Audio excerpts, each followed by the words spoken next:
Ngayon ay mag-PHP na tayo. So currently, mayroon tayong file sa desktop. Tapos nirun natin yung index.html doon. Ngayon, may iba tayo ng file location. Open ka lang ng folder. Then, ang comment kong localhost is XAMPP. So, kung meron pa kayong ibang alam na katulad ng XAMPP, is okay lang kahit yun yung gamitin mo. Pero, gamit ko is XAMPP. So, meron siyang folder dito sa Z. Then, locate nyo lang htdocs. Nag-create ako ng folder nito sa htdocs na folder ng XAMPP. Then, open natin yung nasa desktop. Bukas ka ulit ng folder. Locate natin yung nirara natin kanina. Ito. So, copy. And paste lang doon sa htdocs. Sa new tab, close natin yung isang tab. Kailangan nakarun yung sub natin. So, start natin Apache tsaka MySQL. So, close lang natin yan. Then, type natin localhost. Then, locate natin yung folder na ginawa natin. So, ganun pa rin. Nawala lang yung index.html kasi by default, kung alam nyo naman yun is may default na nirarun ng server. So, ganun pa rin. Ano mang error. Gawa na tayo ng PHP. So, dito, create tayo ng users.php. Then, oops, nice. Ganyan lang, umpisa ng i-PHP sa loob niyan. Create tayo connection.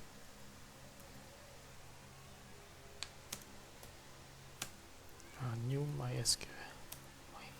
SQLi, which is yung database natin. At dito, localhost. Then yung gamit natin.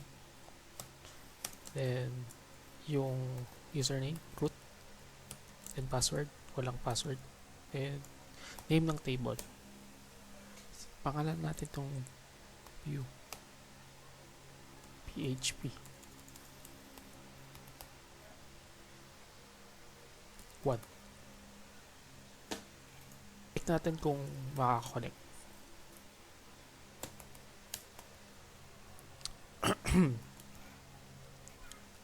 is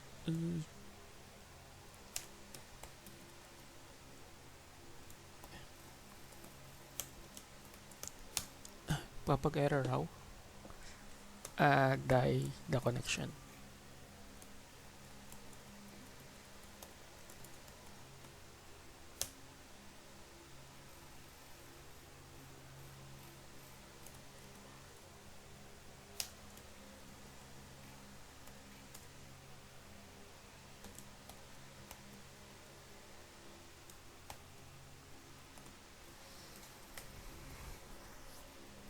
And then sundan nyo lang to.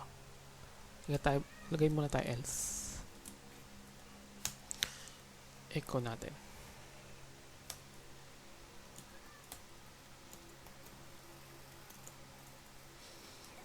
Okay. So yan. Save nyo. And then open kayo ng browser. Bisitahin nyo lang yung users.php.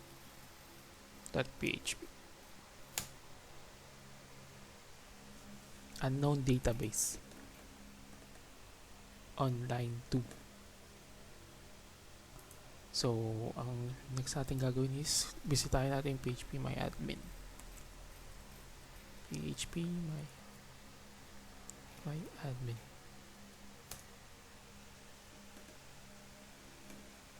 Sige, gawa tayong bagong database. Click nyo lang to, then yung pangalan ng database na ginawa natin. Then, ayan. Copy paste, then create.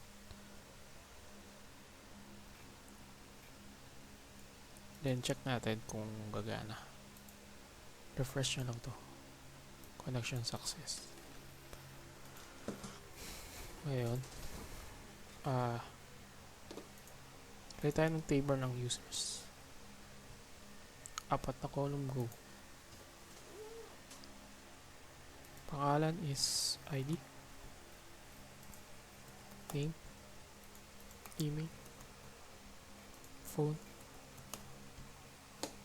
then into dapat auto increment. Okay, nasa dulo ito, AI auto increment, go lang. Then name is Parker 250.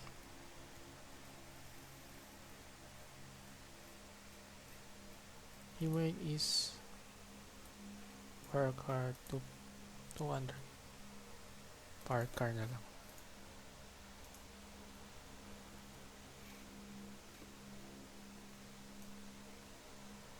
Then dapat ang email is unique. So saan na ba yun? Ito, kailangan unique to. Go nyo lang kahit walang index name, basta unique yan. So okay na. So, kung okay na, gawin na natin yung PHP. Tanggalin natin yung else.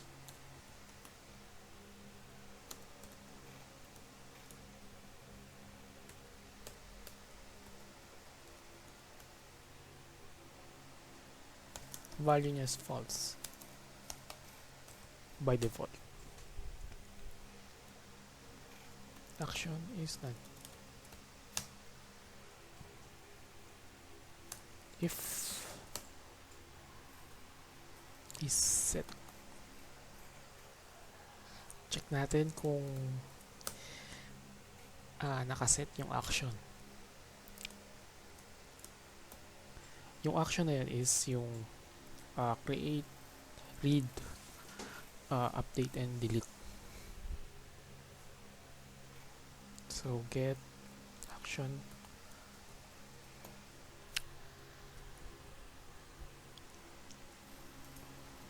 then check natin, assign natin dito sa action, copy paste,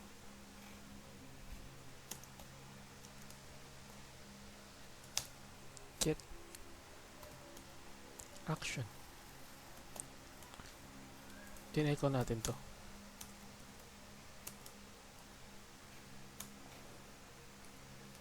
Save natin.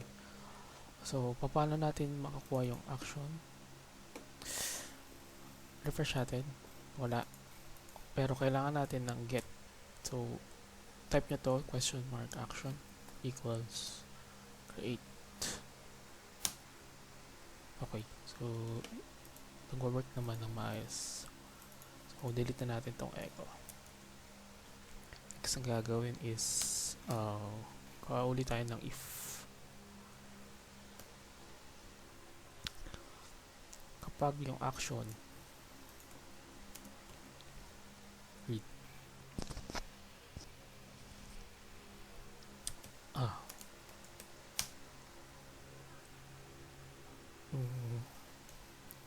gamit tayo ng SQL, then con, gamitin natin yung con, tapos query tayo. Oops,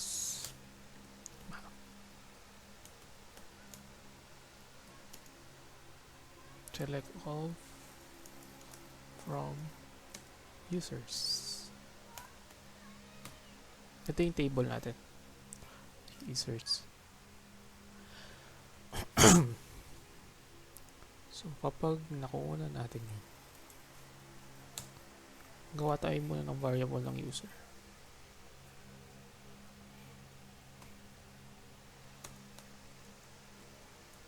Dito natin lalagay lahat ng users. So while tignan natin yung result, row, then tignan natin yung SQL, gamitin natin to fetch as all.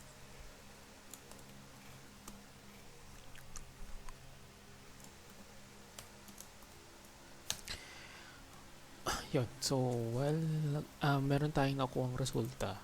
Ilagay natin sa array. Users. Then yung row.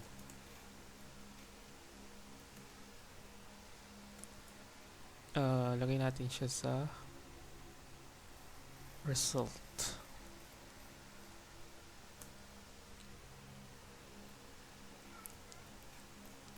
ng users. Ito yung sasend natin sa UI natin mamaya. Users. Assign natin. Echo JSON encode. Oops.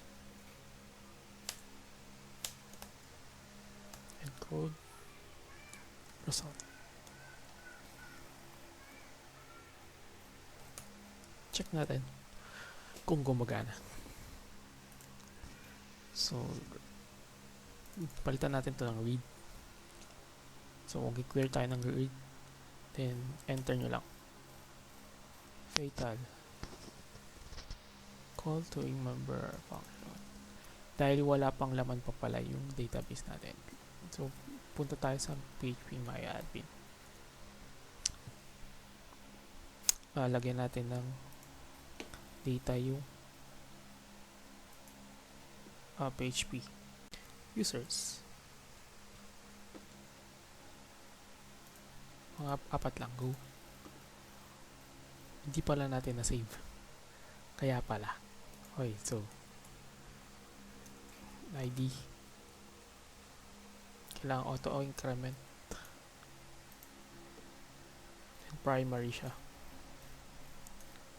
Then name, email,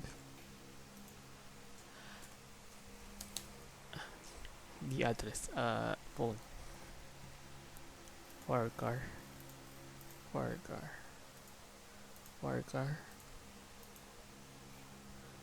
250 to 200 lang. Parang 200. Bali yung email natin is unique. Go. Kailangan unique yun. Primary, okay na. So, save natin. Nice. Structure, tingnan natin. Click natin yung users. Bali, insert tayo. ID, value 1.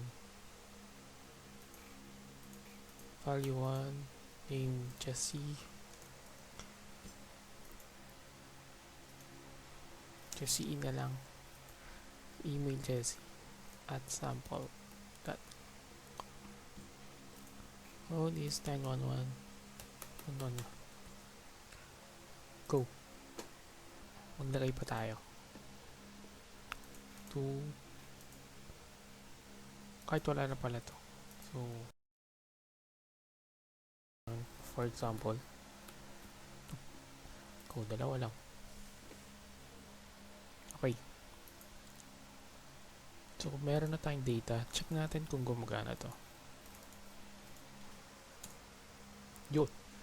So, may nakuha niya yung dalawang data natin. At error false. Okay, balik tayo. Comment tayo, read data. Create tayo na create data. Copy natin to. Create. So, insert into users. Dikit natin lahat ng column. Mail, phone,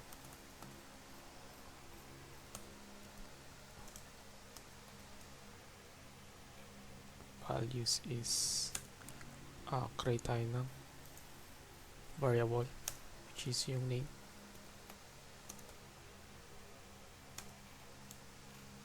Pose name,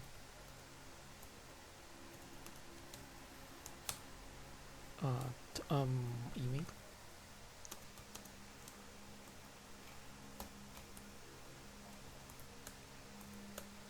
email, tapos phone.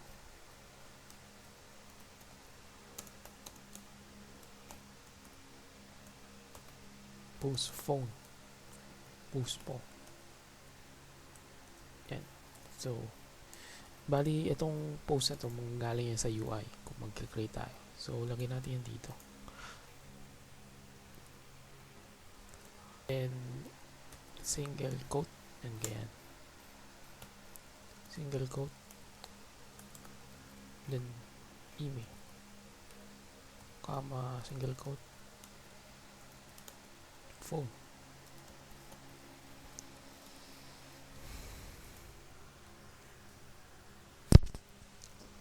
Then sa hindi natin kailangan ng users, delete lang natin yan. Then check natin kung successful. Delete muna natin to. Lagyan natin sa QL. Kapag true yan, lagyan natin sa result ng message.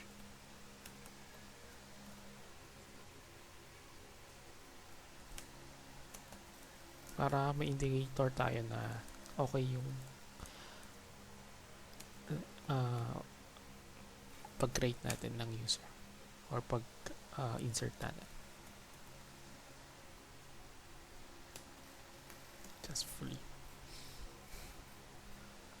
Else. Gawa tayo else. Result. Lagay natin yung error.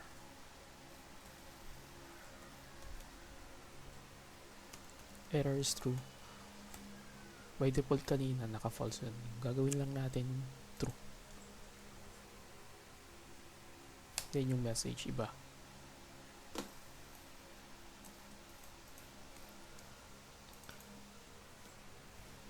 So sundan nyo lang to.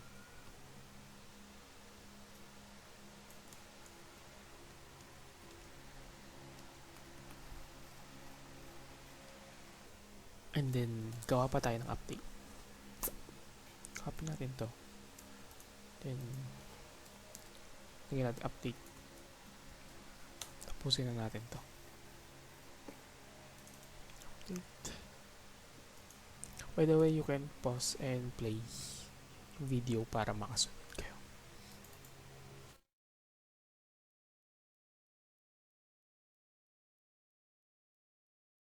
Copy paste.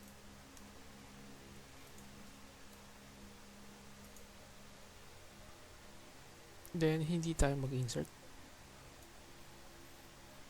Mag-update tayo. Capital natin yung mga keywords ng SQL. Update user. Ano nga ulit yun? Set name to ito.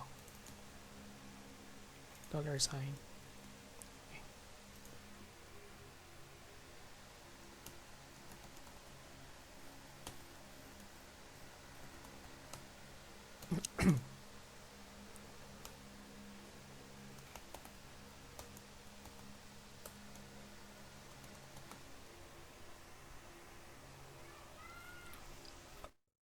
Phone. Where ID is equal to $sign ID. Yan. So,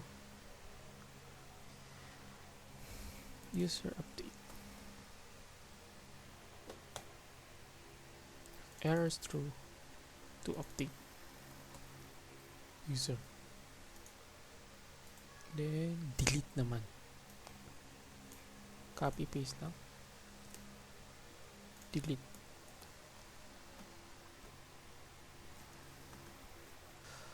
Hindi na natin kailangan ng name, email, phone. Kailangan lang natin ng ID. Yung query natin is delete dapat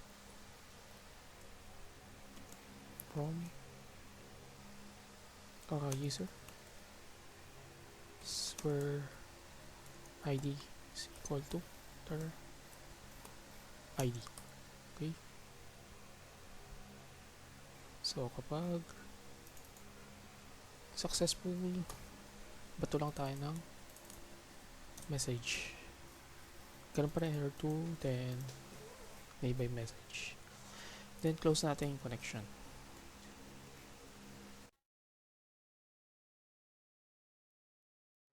Save natin. Okay na to. So, recap lang. Nakapag-crude na tayo ng code sa PHP. So, create, read, update, and delete. Ngayon, ang gagawin natin is gagamitin natin to para sa ating web application. Check pa natin. Yun, walang error. Okay, so okay na.